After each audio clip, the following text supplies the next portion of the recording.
তৃতীয় শ্রেণীর প্রিয় শিক্ষার্থী এসএলদার স্যার ইউটিউব চ্যানেল থেকে তোমাদের সবাইকে স্বাগতম। আজকে তোমাদের জন্য একটি নতুন ভিডিও নিয়ে এসেছি। বাংলা মডেল প্রশ্ন সেট নম্বর 5। হ্যাঁ, প্রথম পর্যায়ক্রমিক 20 মার্কের একটি স্কুলের প্রশ্ন বিশ্লেষণ সহ আমি সম্পূর্ণ সমাধান দেখাবো তোমাদের এই ভিডিওতে। কাজে তোমরা যারা এখনও আমার চ্যানেলটিকে সাবস্ক্রাইব করোনি তারা এখনই চ্যানেলটিকে সাবস্ক্রাইব করে বেল আইকনটি প্রেস করে দাও এরকম আর অনেক ভিডিও পাওয়ার জন্য।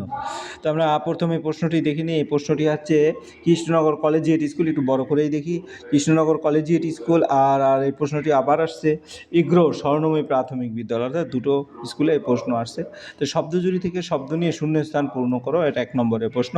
তাহলে আমরা 1 নম্বরের প্রশ্নটা দেখার আগে সম্পূর্ণ প্রশ্নটা একবার একটু চোখ বুলাই, তারপরে সম্পূর্ণ প্রশ্ন দেখার পরে আমরা উত্তরগুলি এক এক করে দিয়ে দেবো। যাই হোক, এবারে 1 নম্বরের প্রশ্ন। 1 নম্বরের প্রশ্ন হবে কি, 1 নম্বরের প্রশ্ন হচ্ছে তোমার টোটাল প্রশ্ন 1 নম্বরের প্রশ্ন শব্দজুড়ি থেকে শব্দ নিয়ে। তাই সে নানা, নানা ড্যাশ আঁকতে, নানা ছবি আঁকতে। ছবি কোথায় আছে? যে এই ছবিটা এখানে হবে, অর্থাৎ নানা ছবি আঁকতে। তারপরে গিয়ে হলো পরের, ড্যাশ এসে তাদের গায়ে হাত বুলিয়ে দিল, আলো এসে তাদের গায়ে, সে ছিল বড় ড্যাশ, সে ছিল বড় সুখের দিন।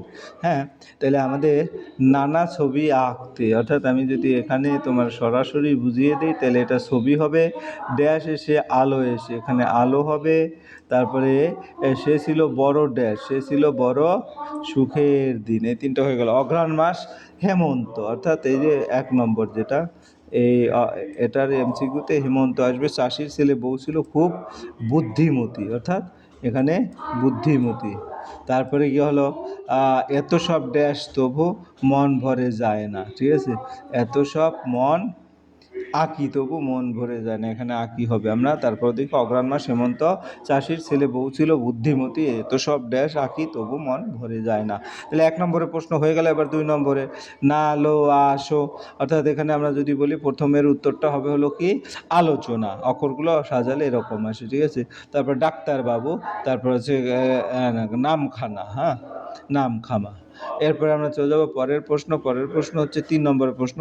হ্যাঁ, কনক ডাকঘর এবং উদ্যত দিয়ে তোমার অর্থ লিখতে বলছে। তো কনক হচ্ছে সোনা, কনক মানে সোনা, ডাগর অর্থ বড় বা পূর্ণ, ডাগর চোখ মানে বড় চোখ, আর উদ্যত হচ্ছে অহংকারী বা উদ্যত বেশি অহংকার বোঝায়। এরপরের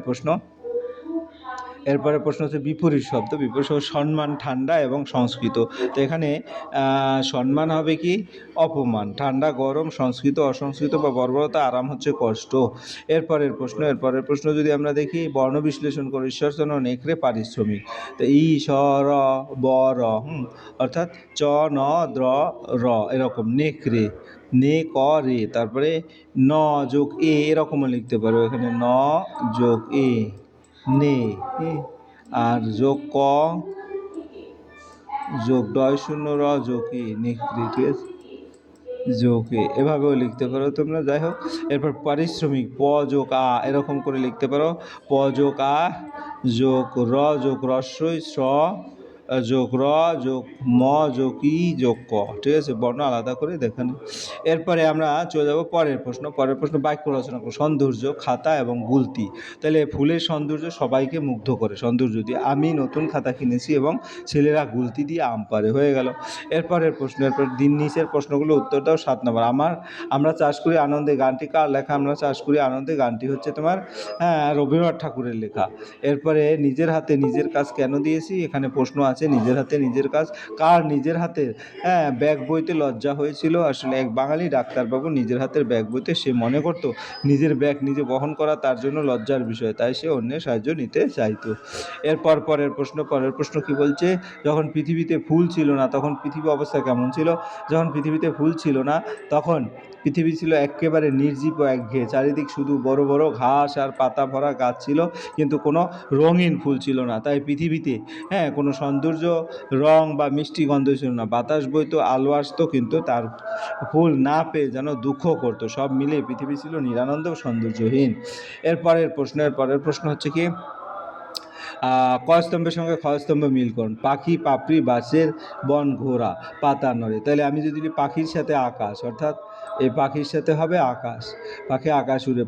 পাপড়ির সাথে হবে পাতা নড়ে, পাপড়ি হচ্ছে পাতা নড়ে। তারপর বাঁশের বন না, পাপড়ি হচ্ছে কি বাঁশের বনে হচ্ছে পাতা নড়ে, ঠিক আছে।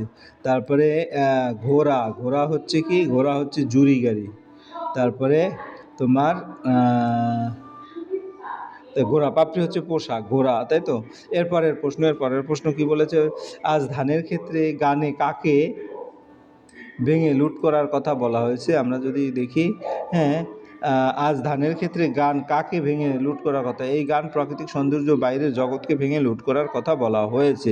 আকাশ ভেঙে বাহির কাজ নেবরে লুট করে, এই লাইনে বোঝানো হয়েছে যে কবি আজ ঘরে না থেকে বাইরের প্রকৃতি, আনন্দ, আলো, বাতাস সব কিছু উপভোগ করতে চান।